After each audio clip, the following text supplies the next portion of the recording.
Hace varios años hice uno de los viajes más espectaculares que he hecho en mi vida, acompañado de 26 profesores, teólogos, hombres de ciencia, de conocimiento, lo que llamamos hoy eruditos. Recorrimos durante varios días el Gran Cañón del Colorado en los Estados Unidos. Fue un viaje estupendo, un viaje espectacular, pero fue necesario guardar normas, reglas, principios muy estrictos, tanto para el aseo personal como para las comidas y para el desplazamiento a varios lugares. Fue algo inolvidable, fue algo estupendo. La persona que dirigió ese viaje conocía, sabía bien lo que hacía, era muy estricto y eso nos beneficiaba a nosotros. Era necesario que uno se lavase las manos antes de tocar cualquier cosa que se iba a llevar a la boca. Las comidas eran muy estrictas, los desplazamientos muy estrictos. Había que obedecer cada una de las reglas. Por supuesto, todos los presentes eran adultos, personas que ocupaban cargos de autoridad y que sabían recibir órdenes, de manera que todos los presentes y los participantes de este viaje teníamos que someternos de manera estricta a las normas establecidas. Así es en la vida. En la vida de todo ser humano es importante guardar las normas, las reglas, ser obedientes, tanto en la sociedad como en nuestro lugar de trabajo, como en nuestro propio hogar. Soy Luis Carballosa. Os hablo para comentar con vosotros Hebreos capítulo 9, versículos del 6 al 10. Dice así la palabra de Dios.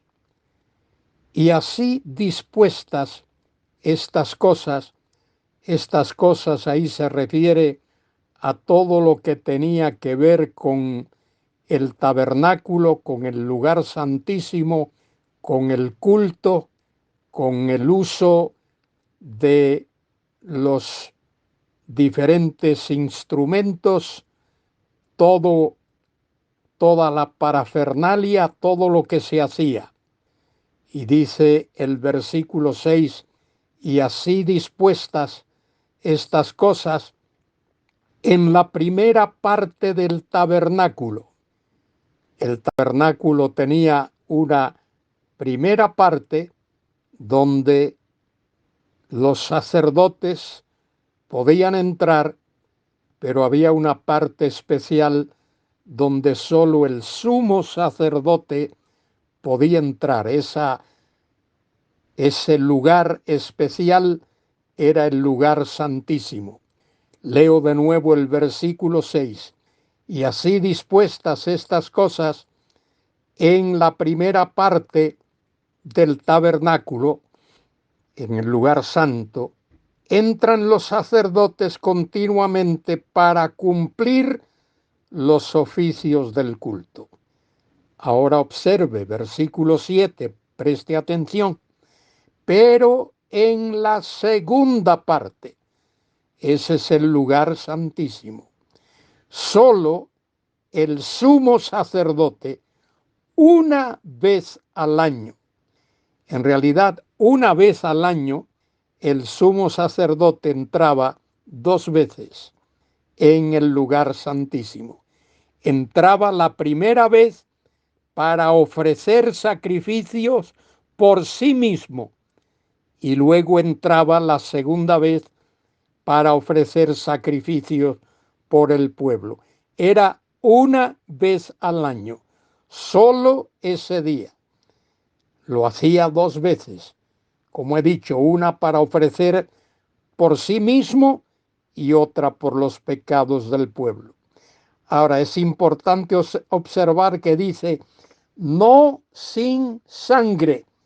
El sumo sacerdote no podía entrar sin sangre, porque es la sangre la que cubre los pecados. Dice, la cual ofrece por sí mismo, esa es la primera entrada, y por los pecados de ignorancia del pueblo, no por los pecados cometidos deliberadamente.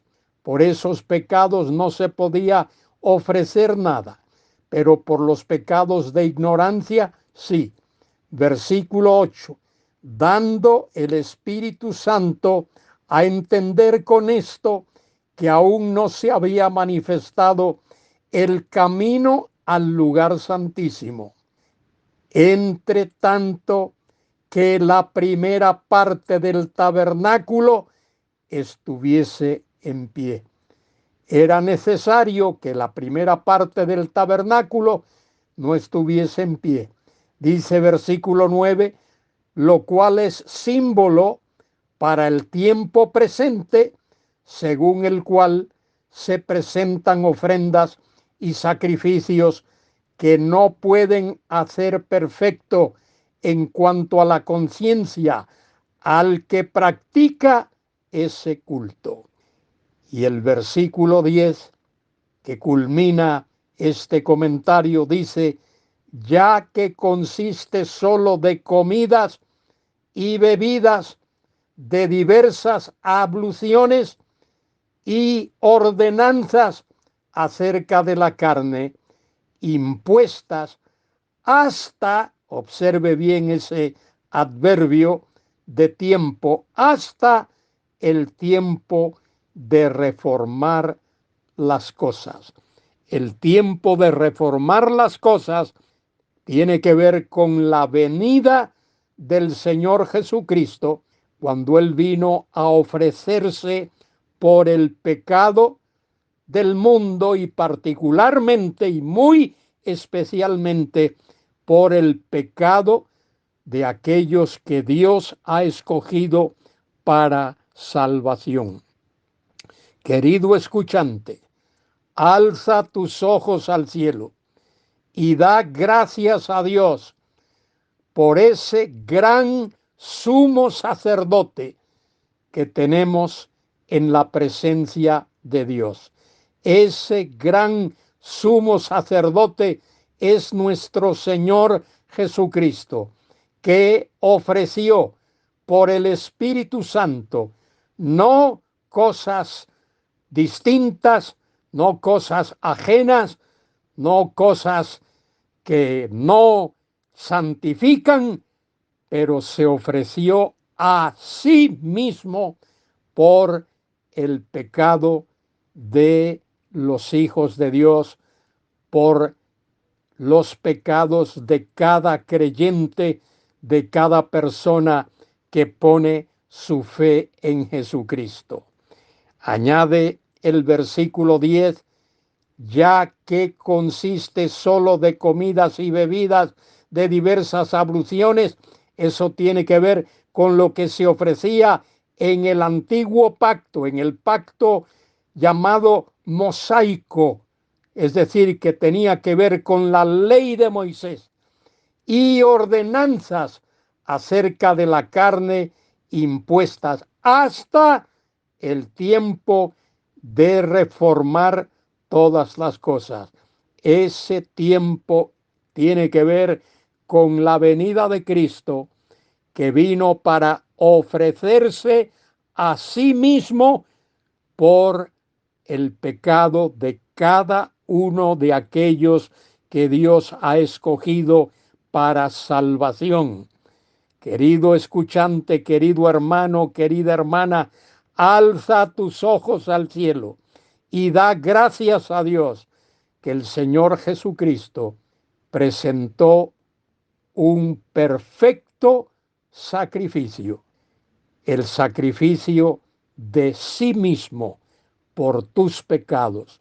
Como debo dar gracias a Dios porque Él se ofreció a sí mismo por mis pecados y todos aquellos que Dios ha escogido para vida eterna son limpiados por la sangre de ese sacrificio ofrecido por Cristo, que fue su propia vida, ofrecida por mandato del Padre Celestial y ofrecido en el Espíritu Santo.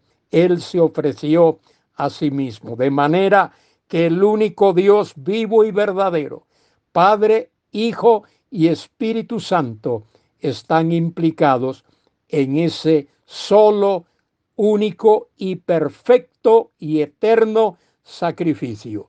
Que a Él sea la gloria, la honra y la alabanza, ahora y por siempre jamás. Amén y amén.